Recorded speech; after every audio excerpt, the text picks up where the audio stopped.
예수님은 30대가 되어서 하나님 나라와 구원을 선포하기 위해서 수도 서울 예루살렘으로 상경을 하셨습니다. 상경을 하셨어요. 예루살렘으로. 그때 수도 서울 예루살렘 사람들이 예수님에 대해서 어떤 인식을 가지고 있었는지, 잘 보여주는 성경 구절이 있습니다. 예루살렘 사람들이 예수님, 하나님 나라를 선포하러 오신 그 예수님에 대해서 어떤 인식을 가지고 있었는가를 잘 보여주는 구절이 있어요. 보겠습니다. 우리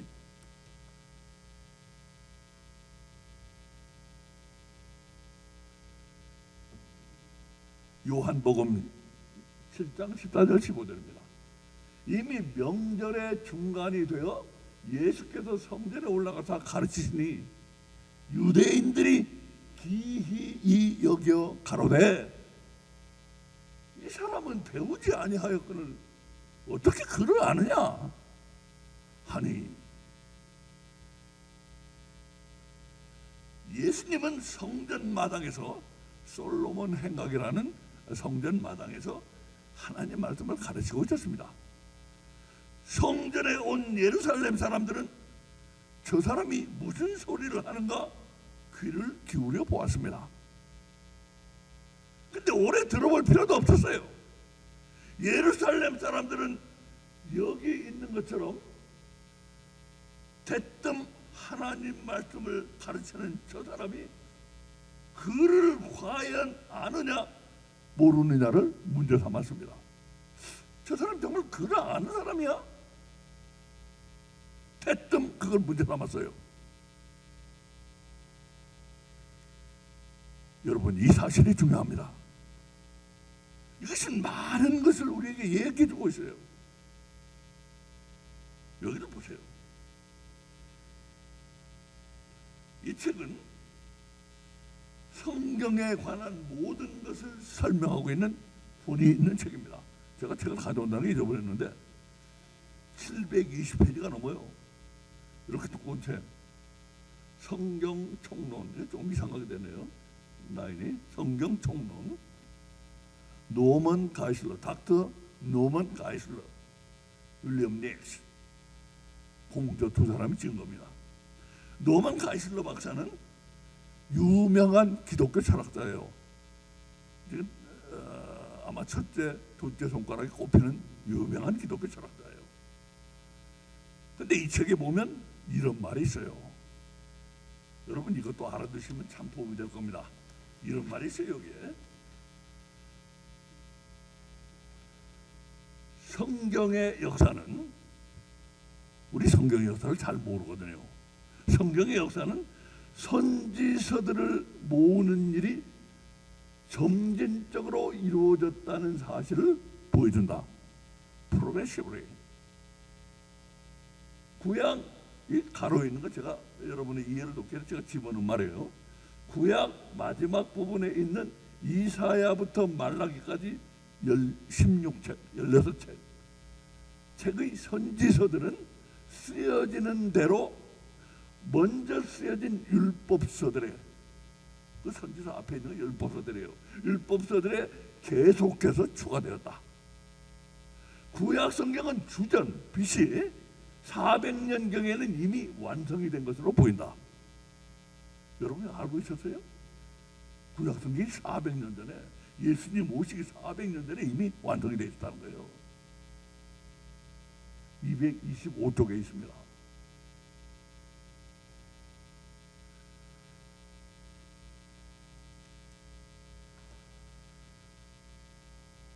예수님이 성전에서 가르치시던 이때는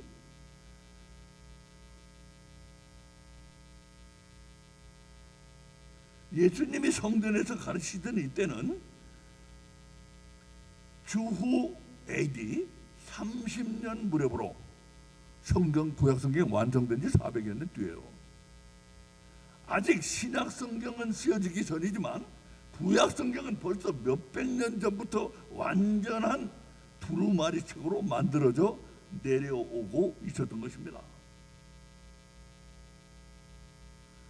이 점을 확실히 이해한 다음 이제 예수님이 성전에서 가르치실 때 예루살렘 사람들의 반응을 다시 한번 보겠습니다.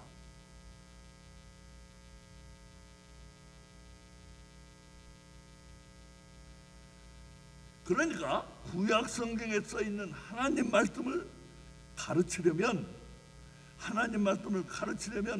예루살렘 사람들은 생각하기를 좌우지간 글을 알고 유식하지 않으면 안 된다는 고정관념이 머릿속에 박혀 있는 걸 알 수 있어요.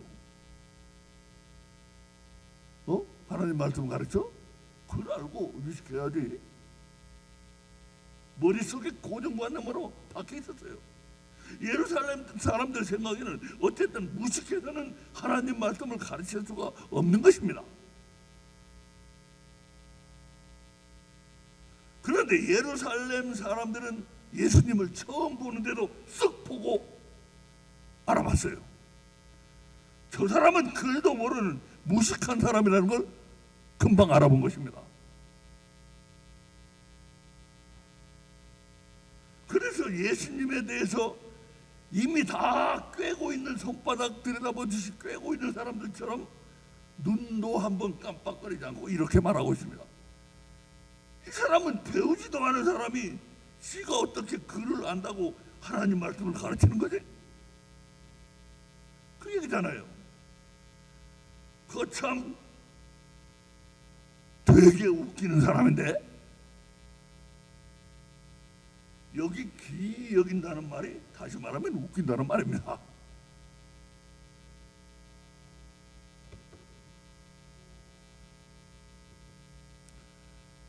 자, 여기서 제가 여러분에게 중요한 질문을 한 가지 드리겠습니다. 중요한 질문이에요. 예루살렘 사람들은 예수님을 척 보고는 글도 못 배운 무식한 사람이라는 것을 대체 어떻게 알았을까요?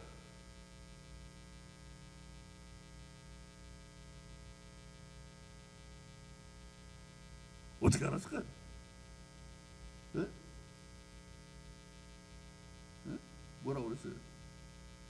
아무 말도 안 했어요? 말소리만 들어보면 압니다.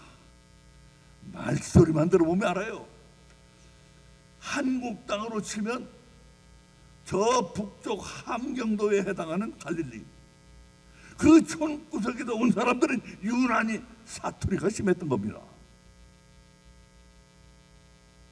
예수님이 십자가에 못 박히시기 전날 밤 겟세마네 동산에서 마지막 기도를 하시다가 체포당에 끌려가셨을 때 사도 요한과 베드로가 멀찍이 뒤에서 따라갑니다. 그날 밤 대제사장 가야바의 집들에서 베드로에게 일어난 일입니다. 베드로가 바깥들에 앉았더니, 가야바 대제사장이 뜰에요. 바깥들에 앉았더니 한 비자가 나와, 일하는 사람이에요. 비자가 나와 가로되 너도 갈릴리 사람 예수와 함께 있었도다. 하거늘 베드로가 모든 사람 앞에서 부인하여 가로되 나는 내 말하는 것이 무엇인지 알지 못하노라 하며. 뭔 소리 하는 거야 당신? 그러고 제가 이제 조금 생각했어요.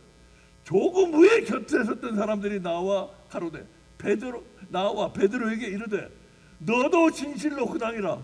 뭐가? 내 말소리가 너를 표명한다 하거늘. 나오잖아요.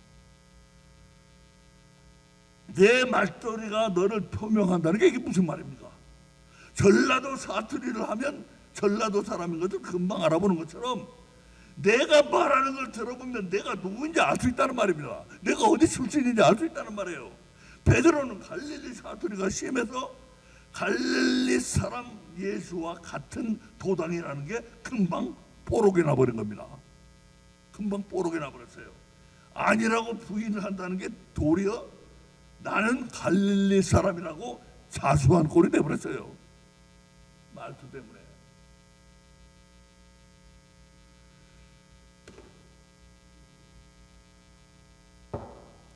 지금까지 말한 모든 것을 다 감안해서 거기 비추어서 생각해 보겠습니다.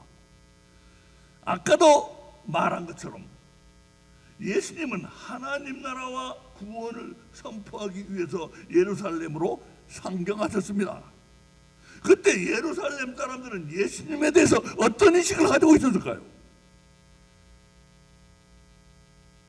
예루살렘 사람들의 하나님에 대한 인식을 딱 한마디로 표현해 줄 말이 있습니다. 무엇입니까? 바로 이 말입니다. 갈릴리 촌딱. 저 갈릴리 촌딱이야 저거. 바로 우리의 제목입니다. 촌딱은 촌딱하고 같은 말이에요. 바로 우리의 제목이에요. 갈릴리 촌딱. 예루살렘 사람들이 예수님을 갈릴리 촌딱으로 생각했다면 선생이 갈릴리 촌딱인데 제자들은 더더구나 말할 것도 없을 것입니다. 예수님이 하늘나라로 돌아가신 후 제자들이 이 땅의 일을 맡아서 한 것을 기록한 것이 바로 사도행전입니다. 사도행전 한번 보세요. 다른 일로서는 구원을 얻을 수 없나니 천하 인간의 구원을 얻을 만한 다른 이름을 우리에게 주신 일이 없음이나 하였더라. 저희가 베드로와 요한이 기탄없이 말함을 보고 그 본래 학문 없는 범인으로 알았다가 이상히 여기며 또 그 전에 예수와 함께 있던 줄도 알고. 여기 저희는 예루살렘 사람들이에요. 예루살렘 사람들이 예수님의 제자인 베드로와 요한을 잡아다가 놓고 이제 족치는데 저것들이 학문 없는 범인인데, 다시 말하면 배운 것 없는 무식한 촌딱이란 말이에요. 학문 없는 범인이 배운 것 없는 무식한 촌딱이란 말이에요. 선생이 갈릴리 촌딱이면 제자들은 더 갈릴리 촌딱인 겁니다. 더 갈릴리 촌딱이에요. 선생이. 그런데 제자들이야 뭐 말할 것도 없죠. 그러니까 예루살렘 사람들이 보기에는 이렇게 차이가 난다는 것을 알 수가 있어요. 예루살렘 사람들이 보기에는 이렇게 차이가 나요. 어떻게? 이렇게. 자, 여기 시온산 가까이에 예루살렘이 있어요. 그 주변 지역이 유다예요. 그 유다를 넘어서 사마리아가 유다 위에 있고, 그 유다 사마리아도 더 위쪽에 맨 북쪽 함경도에 해당하는 갈릴리가 있어요. 그런데 예루살렘 사람들이 보기에는 예루살렘이나 유다는 하나님 말씀을 잘 아는 유식한 양반들이에요. 자기들은. 그리고 저 촌에 저 함경도에 해당하는 갈릴리 촌딱들은 하나님 말씀을 모르는 무식한 촌딱이라 이거예요.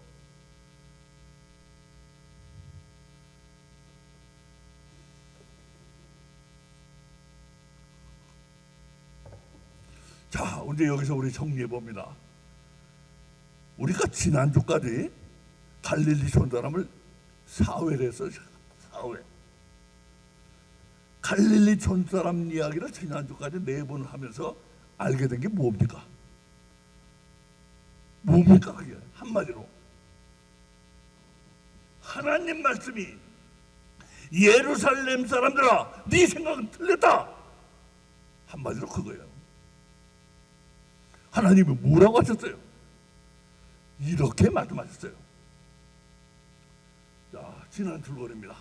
이렇게 말씀하셨어요. 요약한 거예요. 제가 4번을 한 번을 요약해버린 거예요. 자, 봅시다. 신앙이란 허리띠처럼 하나님의 허리에 속함으로써 부활신앙을 받아야 돼요. 결국 부활신앙을. 하나님이 예레미야에게 3배 허리띠를 땅에 묻어보라고 하신 것은 놀랍게도 500년 후 예수님이 오셔서 성취하실 부활을 미리 말하고 있다는 걸 알아야 합니다. 그게 부활의 의미가 담겨 있는 거예요. 그래서 예수님 오셔서 성취할 부활을 미리 말하고 있다. 땅에 묻은 허리띠는 교만한 예루살렘과 유다 사람들의 신앙을 나타냅니다. 그들이 죽어서 땅에 묻혔을 때 그들의 신앙은 과연 그들을 죽음에서 부활하게 할 수가 있을 것인가? 뭐라고 그랬어요? 그러나 하나님은 예루살렘과 유다의 허리띠 신앙을 땅속에서 떴게 하셨어요. 예루살렘과 유다는 하나님에 대해서 누구보다도 잘 알지만 그들의 하나님 지식은 머리의 지식입니다. 머리의 지식은 영적이 아니기 때문에 영적은 사람을 겸손하게 해요. 머리적인 건 사람을 교만하게 해. 사람이 영적이 될수록 더 겸손해져요. 그러니까 뭡니까? 하나님 지식은 머리의 지식이다. 머리의 지식은 영적이 아니기 때문에 사람을 교만하게 하고 그런 육적인 믿음을 사람을 구원하지 못한다. 분명히 말씀하시고 있어요. 우리 지난주까지 봤어요.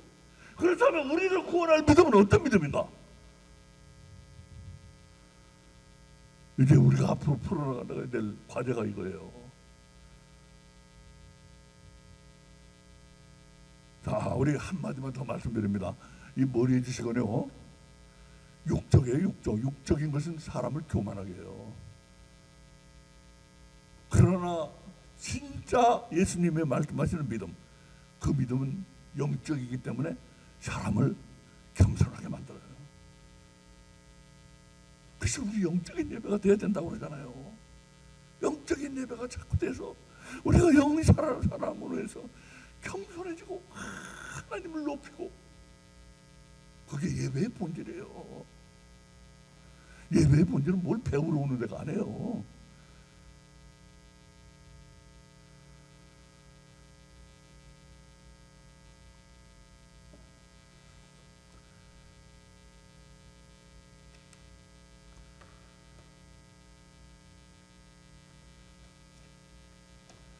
우리는 갈릴리 촌사람 이야기의 5번째 작은 이야기를 하고 있습니다. 5번째 작은 이야기예요. 5번째 작은 이야기의 제목은 겨자씨만한 믿음 이야기. 겨자씨만한 믿음 이야기입니다. 여러분, 이 말에 얼마나 깊은 의미가 여러분 들어있는지 아마 나도 깜짝 놀랐어요. 나도 깜짝 놀랐어요. 이 겨자씨만한 믿음이라는 게 이런 뜻이었어. 나도 깜짝 놀랐어요. 나도. 우리 유진자매님이, 우리 사랑하는 유진자매님이 웃네요. 우리 유진자매님 참 좋은 분이에요. 네.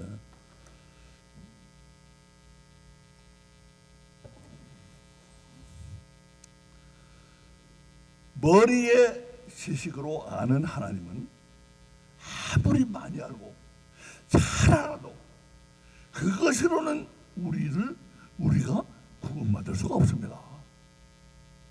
머리의 지식으로는 우리가 구원받을 수 없어요. 성경이 그렇게 말씀하고 있어요. 예레미야가 예루살렘, 유다 묻어봐 부활 못하잖아요. 그렇다면 우리를 구원하기에 족한 믿음은 어떤 믿음인가? 이 문제를 골똘히 생각하다가 나는 정말 기막힌 것을 나한테 처음으로 발견하게 됐어요. 기막힌 걸 발견했어요. 정말로 기막힙니다. 여러분 한번 들어보세요. 정말로 기막혀요 이거. 나는요 예레미야를 이런 보면서 성경이 정말 정교하구나. 세상 저렇게 자꾸 느끼고 있는데, 물론 신약 성경도 정교하다는 건 알고 있어요. 근데 이렇게까지 정교할 줄은 나도 깜짝 놀랐어요. 신약 성경도 이거 보통이 아니더라고요. 하나님 말씀이니까. 자, 우리 보자고요. 우선 본문 마지막 절로부터 시작을 하겠습니다. 가라사대 너희 믿음이 적은 연분이라 진실로 너희에게 이르노니 너희가 만일 믿음이 한 겨자씨만큼만 있으면 이 산을 명하여 여기서 저기로 옮기라 해도 옮길 것이요 또 너희가 못할 것이 없으리라. 자, 이 말씀은 분명히 이런 말씀으로 들려요. 우리 모든 사람들이 생각하고 있고 여러분들도 생각하고 있는, 제가 그 해석을 말씀드립니다. 이렇게 생각해요. 우리의 믿음보다 겨자씨만한 믿음이 크다. 이게 크다는 표시예요. 크다는 표시예요. 그러니까 이렇게 넓혀지는 부분에 있는 게, 넓혀지는 쪽에 있는 것이 더 큰 것이고, 좁혀지는 쪽에 있는 것이 더 작은 쪽입니다. 크다 작다 표시예요. 우리의 믿음은 겨자씨만한 믿음보다 작다, 이런 얘기란 말이에요. 겨자씨만한 믿음이 우리의 믿음보다 크다, 이런 말이란 말이에요. 이렇게 분명히 이런 말씀으로 보입니다.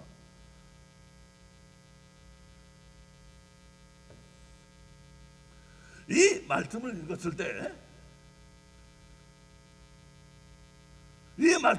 저도 그랬어요. 많은 사람들이 속으로 약간 어처구니 없다는 생각이 듭니다. 겨자씨란 깨알 만한 거예요. 아니 예수님, 우리 믿음이 설마 깨알보다도 작다는 말씀입니까? 나도 안 믿어지더라고요. 이 말씀을 읽을 때, 예수님이 좀 과장을 하셨는가? 너무 좀 심하게 말씀하신 거 아니야?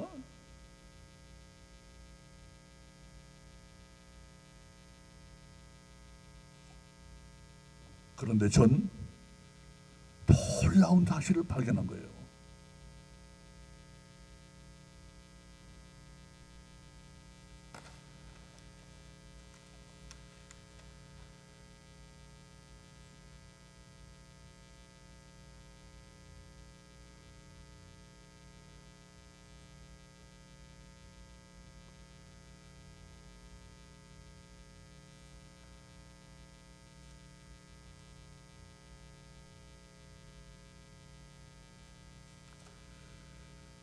무엇이 그렇게 놀라운가? 여기요, 여기 믿음이 적다고 되어 있는 이 말, 믿음이 적다고 되어 있는 이 말이 구약 성신약 성경 전체로 보면 10몇 번 되는데, 요 복음서에만은 5번 쓰이고 있어요. 이 부분 말고 4번. 아시겠어요? 믿음이 적다는 요 같은 똑같은 단어 아피스티아라는 말을 쓰고 있는데요, 헬라어로. 믿음이 적다는 이 말을 복음서에 5번 나온다 이거예요. 요거까지 포함해서. 그런데 나머지 4부분은 다 믿음이 적다고 안 하고 뭐라고 하는지 아세요? 믿음이 없다, 믿지 않는다, 이렇게 보여드릴게요. 이게 지금 하나, 둘, 셋, 4번, 4번 나와요. 똑같은 단어예요. 앞에 믿음이 적다고 되어 있는 그 단어와. 근데 여기 저희의 믿지 않음, 믿음이 적음이 아니고 믿지 않음. 그 다음에 저희의 믿지 않음을 이상히 여기셨더라. 믿지 않음. 또 그 다음에 나의 믿음 없는 것을 도와주셔서, 믿음 없음. 또 그 뒤에 저희의 믿음 없는 것과 마음이 완악한 것을 꾸짖으시네. 뭡니까? 믿음이 적다고 되어 있는 똑같은 단어를 나머지 4부분에서 전부 믿음이 없다, 믿음이 믿지 않는다, 이렇게 번역하고 있어요. 그래서 만약에 우리의 본문도 이렇게 번역하고 있단 말이에요. 요건 잘못 들어가요. 칼리션 사람이 요건 지어주세요. 잘못 들어간 거고. 믿음이 적다, 믿음이 없다, 믿지 않다, 이렇게 3가지로 번역을 하고 있는데, 요거 2가지는 같은 말이에요. 믿음이 없다, 믿지 않다. 그러나 믿음이 적다는 건 다른 말이에요. 다르잖아요. 믿음이 적은 건 그야말로 조금밖에 안 되는 거고, 믿음이 없는 건 아예 없는 거예요. 믿지 않는 것도 아예 안 믿는 거예요. 자, 그래서 만약에 우리 본문도 이렇게 믿음이 없다, 믿지 않다로 번역을 한다면 어떤 뜻이 될 것인가? 영어는 그렇게 번역해요. 언빌리브, 믿음이 없는 걸로 번역하고 있어요. 만약 그렇게 했다면 어떻게 되는가?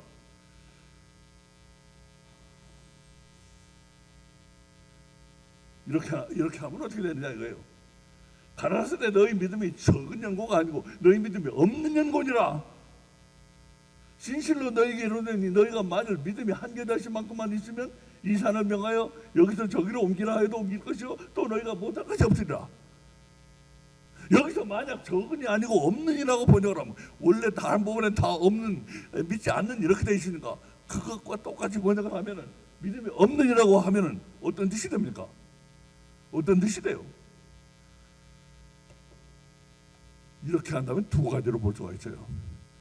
여러분 한 가지만 생각하지 마세요. 두 가지로 볼 수가 있어요.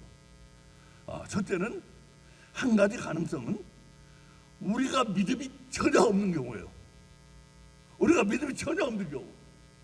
또 한 가지 가능성은 우리의 믿음이 예수님이 말씀하시는 믿음과 전혀 다른 믿음인 경우. 이렇게 두 가지로 생각할 수가 있다 이거예요. 한 가지만 생각하지 마세요. 그런데 내가 정말로 기가 막힌 것을 발견했어요. 이건 정말 발견입니다. 발견, 대발견이에요. 기가 막힌 걸 발견했어요. 성경이 정말 이렇게까지 정교할 수가 있을까? 나도 깜짝 놀랐어요. 여기를 보세요. 이거 우리 잘 아는 구절 아니에요? 오늘 있다가 내일 아궁이에 던지는 풀들도 하나님이 이렇게 입히시거든 하물며 너희 일까 보냐? 믿음이 적은 자들아. 자, 앞에 나온 다섯 구절하고 이거는 어떻게 달라요? 어떻게 달라요? 앞에 나온 다섯 구절은 믿음 자체에 대한 얘기고, 이것은 사람에 대한 얘기예요. 믿음이 적으냐 많으냐 하는 사람에 대한 얘기예요. 사람에 대한 얘기. 앞에 있는 거 믿음 자체에 대한 얘기고. 그런데 희한한 것은 사람에 대한 얘기는 믿음이 전부 적다로 돼 있어요. 믿음이 없다, 믿지 않다는 없어요. 이게 정말로 기가 막히다 이거예요.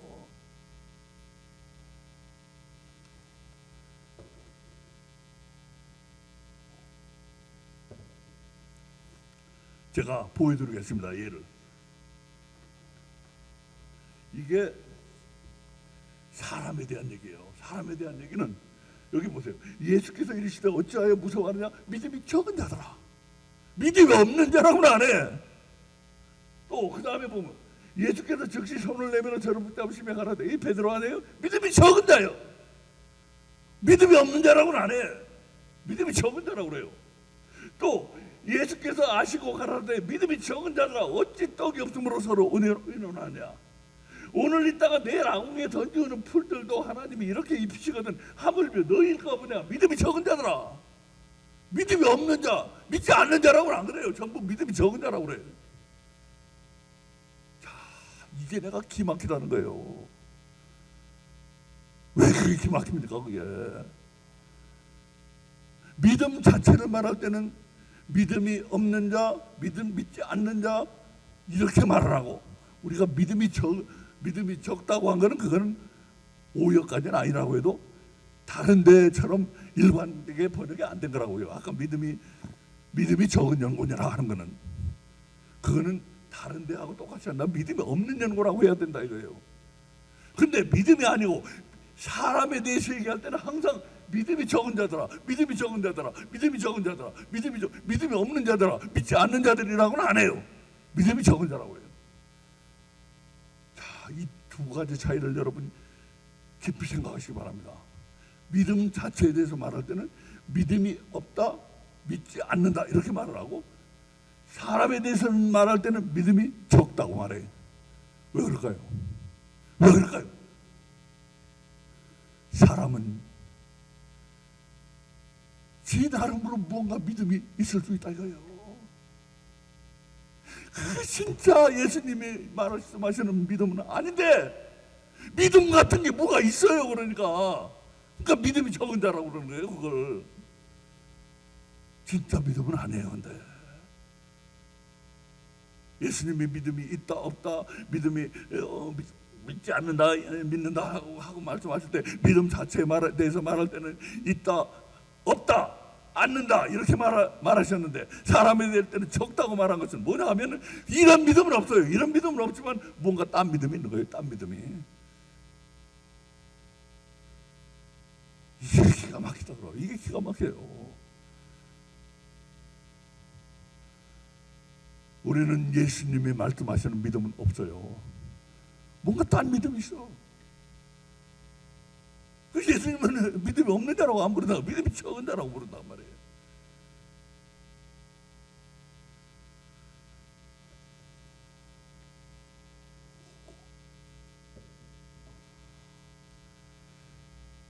그런데 오늘은 시간이 없어서 거기까지는 못하지만요, 더 기가 꽉 막히는 게 있어요.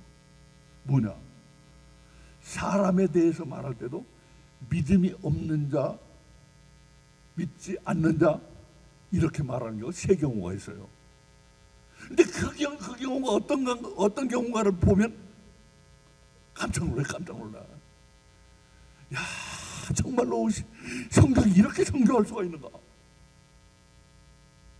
한 번의 예외도 없어요. 한 번의 예외도 없이 믿음에 대해서 말할 때는 믿음이 없다, 믿지 않는다 이렇게 말씀하시고, 또 사람에 대해서 말할 때는 믿음이 적다고 말씀하시고, 믿음이 없다, 사람에 대해서 믿음이 없다, 믿지 않는다라고 말할 때는 세 경우가 있는데, 그 경우를 살펴보면 깜짝 놀란다 이거예요.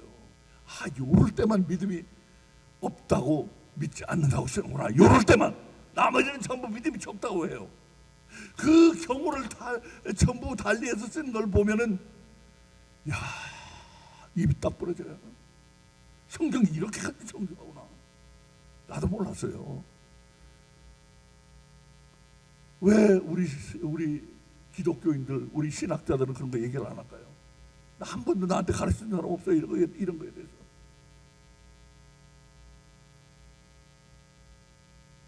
진짜 믿음이 무언가에 대해서, 예수님이 말씀하시는 믿음이 무언가에 대해서 말한 사람 없었어요.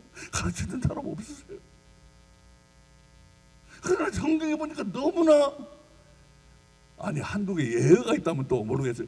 예외 없이 똑같아요. 저는 정직하게 여러분 말씀드린 겁니다. 제가 다 찾아봤어요. 예외가 없어요. 다 믿음 자체에 대해서 말할 때는 믿음이 없다, 믿지 않는다고 말씀하시고, 사람에 대해서 말할 때는 믿음이 적다고 말하고, 예외 없이. 그러나 세 경우 예외가 있는데 이거는 전혀 다른 경우라 이거예요. 그 경우를 살펴보면 또 깜짝 놀라게 된다 이거예요.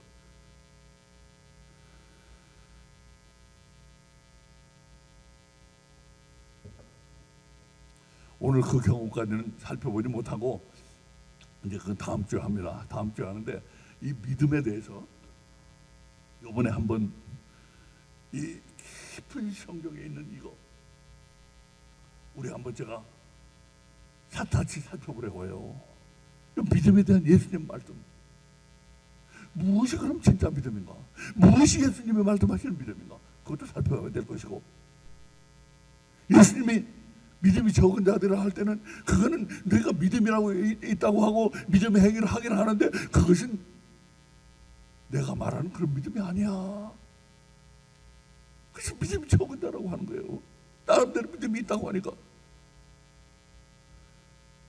우리 그거를 다음 주에 또 좀 더 확장을 해가지고 집중적으로 살펴보려고 합니다.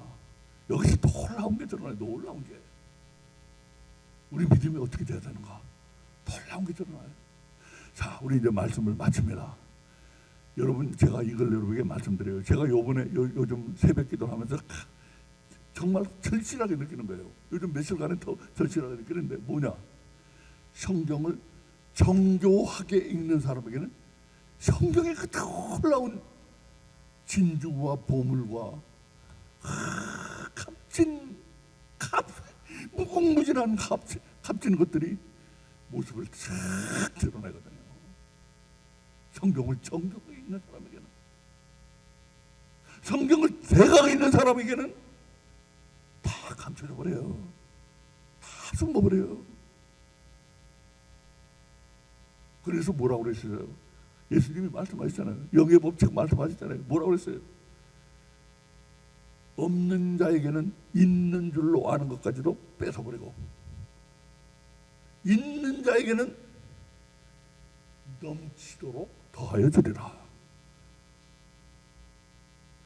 성경을 정교하게 읽으면 정말로 놀라운 보고들이, 진주들이, 값진 것들이 쏟아나온다 이거예요.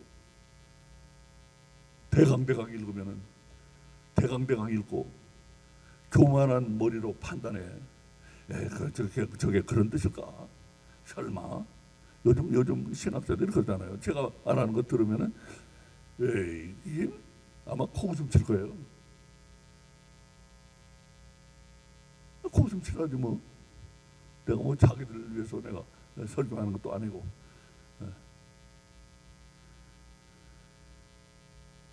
그 겸손함으로 참 말씀을 받을 각오를 하고 받을 준비를 하고 겸손히 말씀을 받을 때 놀라운 세계가 열린다는 거, 깜짝 놀랄 세계가 열린다는 거, 그렇게 정교할 수가 없다는 거.